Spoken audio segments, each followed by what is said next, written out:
चलो चालू करो।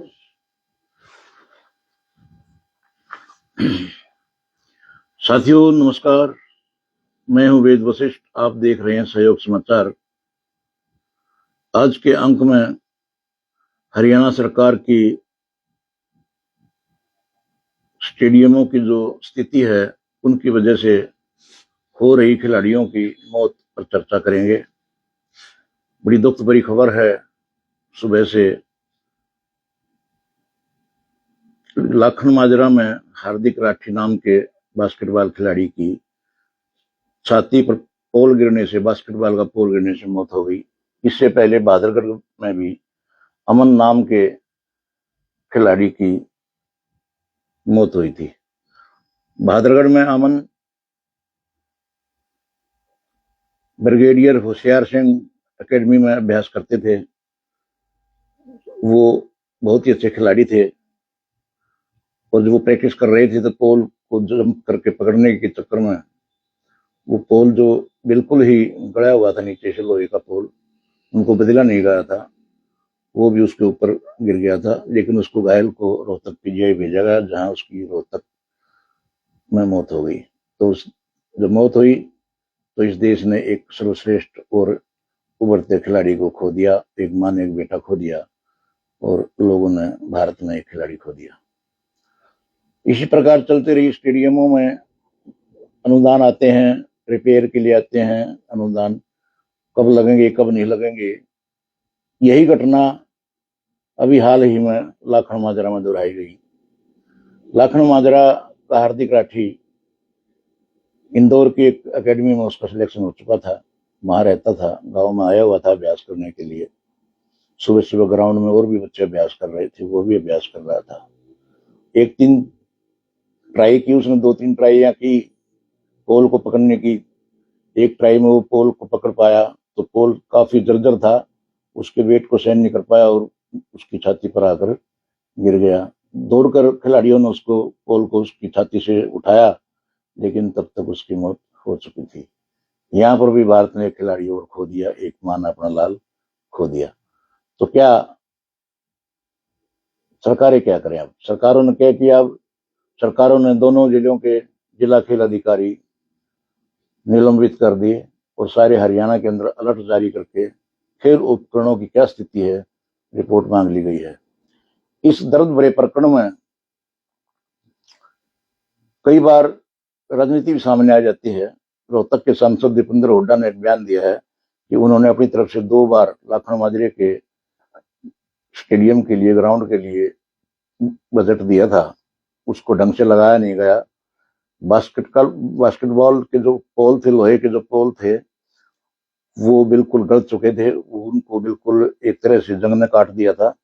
और खिलाड़ियों का ये होता है कि ये नहीं गिरेंगे, तो प्रैक्टिस करते करते प्रैक्टिस करने लग रहे थे और आकस्मिक मौत उनका इंतजार कर रही थी और वो मौत उनके सामने आ गई। देखिए, यहाँ पर ये बात बनती है कि सरकार की खेल नीति क्या है, सरकार का बजट क्या है, क्या सरकार खेलों के प्रति गंभीर है? सरकारें तो आती और जाती रहती हैं, एमपी भी आते और जाते रहते हैं। प्रदेश के खेल मंत्री गौरव गौतम ने दोनों अधिकारियों को निलंबित कर बहुत जल्द दुख भरे अंदाज में पूरे हरियाणा से खेल यंत्रों की स्थिति की जानकारी मांग ली है। अब समस्या कहाँ है? समस्या यहाँ की समाज में जिन 2 खिलाड़ियों को, जो इस दुनिया में नहीं है, अब उनके माता पिता ने उनको खिलाड़ी बनाने के लिए क्या क्या नहीं किया होगा। उस गांव, उस आसपास के गांवों के नागरिकों ने क्या क्या नहीं सुना होगा अमन और हार्दिक के बारे में।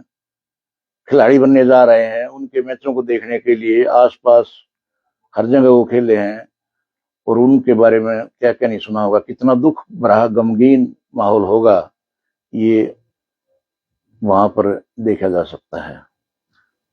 परिवार के सदस्यों के आंखों में आंसू हैं और यहाँ तक कि खिलाड़ी तो सबका होता है, पूरे हरियाणा की आंखों में आंसू हैं। सरकारें मल्लम लगाती हैं घटना के बाद, मेडल लेने के बाद करोड़ों करोड़ों रुपए खिलाड़ियों को देती हैं, लेकिन जर्जर अवस्था में यंत्र स्टेडियमों में मिलेंगे आपको।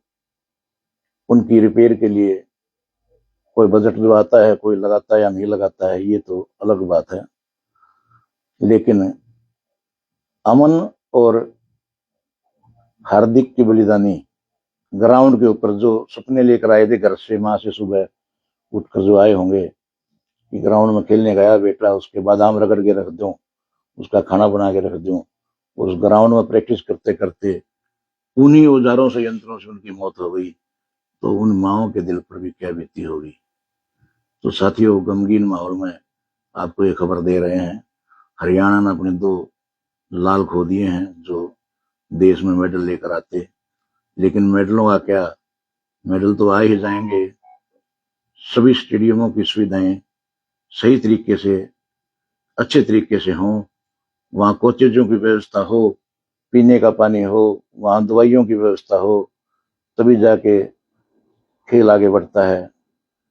चलो, ये बात भी, घटना घट गई, ये पीछे भी चली जाएगी घटना, लेकिन हार्दिक और अमन को इस भारत देश का खेल जगत, हरियाणा का खेल जगत हमेशा याद रखेगा, हमेशा अपने दिलों में याद रखेगा।